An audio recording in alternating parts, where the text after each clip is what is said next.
Hello and welcome to my channel. My name is Beth and I look forward to talking to you and educating you hopefully on some Hoya care.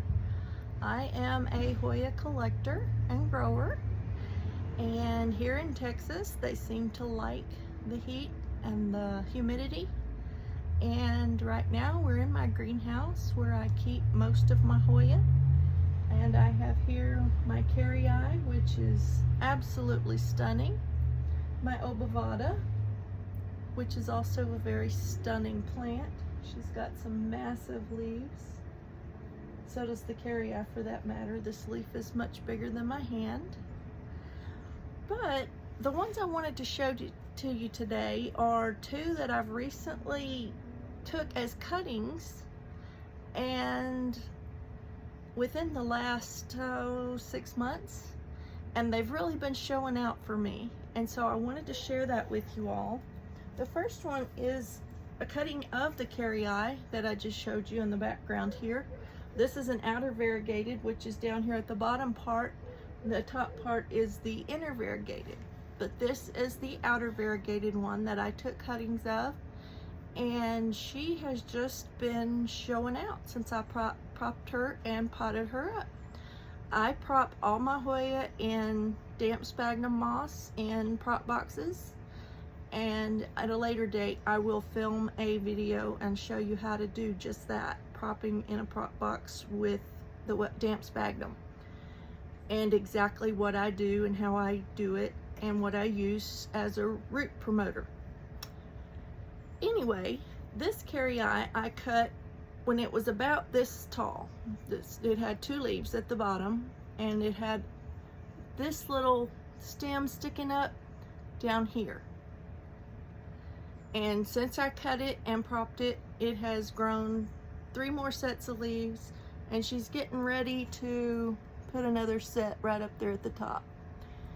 And she's absolutely beautiful, and the only reason I took the cutting is because one of my friends asked for a cutting of this plant.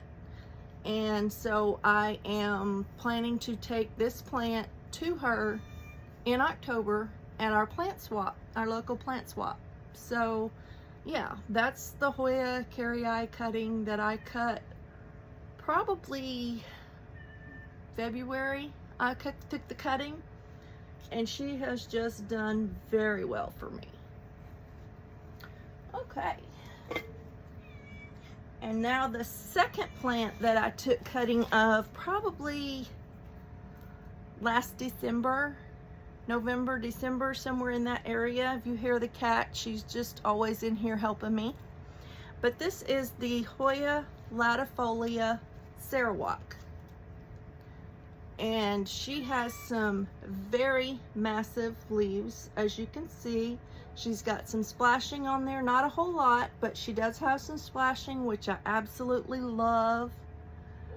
And her leaves are just gorgeous. As you can see, all the leaves are very big.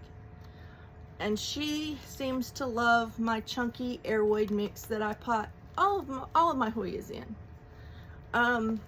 I'm one of those people that has a firm belief that when your Hoyas come from the countries that they come from, and they grow in the ground, under trees, under brush, and they are growing into leaf debris and bark and rock on the ground, what makes people think that they want to be sitting in water all day? I don't think they do. So hydro with Hoyas to me doesn't make any sense. I will never put a Hoya in semi-hydro or hydroponics. It just doesn't make sense to me, and I'm just not going to take that chance. I love these little guys. I currently have over 150 different varieties of Hoya. Latifolia is one of my top favorites. She is absolutely stunning, and I don't ever want to lose her. I love her so much. A friend gave me a cutting of her, and this is what she's grown into. And she's so pretty. And she's gotten pretty big in the short time that I've had her. She was just like a 3-leaf cutting when I received her. So yeah, she's sized up pretty well. I do have her on this bamboo trellis because it keeps her leaves stable. I have not seen a peduncle from her yet, although I have had numerous Hoya bloom for me this year. I have bloomed, I think I counted over 30 different species of Hoya this year. And for the most of the year, I've had them outside in the backyard. Sorry about that, that's a neighbor's dog. But for the most part, they've been out in my backyard receiving mostly sun. And everybody says they don't like direct sun, but let me tell you, they do. That's how I've gotten them to bloom. Is I put them in my chunky DIY mix. I water them about every 3 days. I know you're going to say that's a lot of water. I water them because even though their leaves are thick and succulent-y, they still need water. If they start to get soft where you can bend the leaf like a taco like they tell you to do, you're hurting your plant. These guys need water. As a matter of fact, I'm fixing to water this one as soon as I get off the video. And because to me, they need to stay moist. They need to stay moist. They need to get direct sunlight. And if you give them that, these guys are gonna grow. They're gonna do amazing things for you. They're gonna bloom. This Heshkielana has been blooming. I don't know if you can actually see the blooms from there, but she has actually been blooming for over a year straight, non-stop.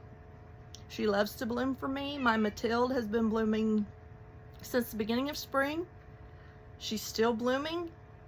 And she's absolutely gorgeous. And she's growing her second seed pod for me now.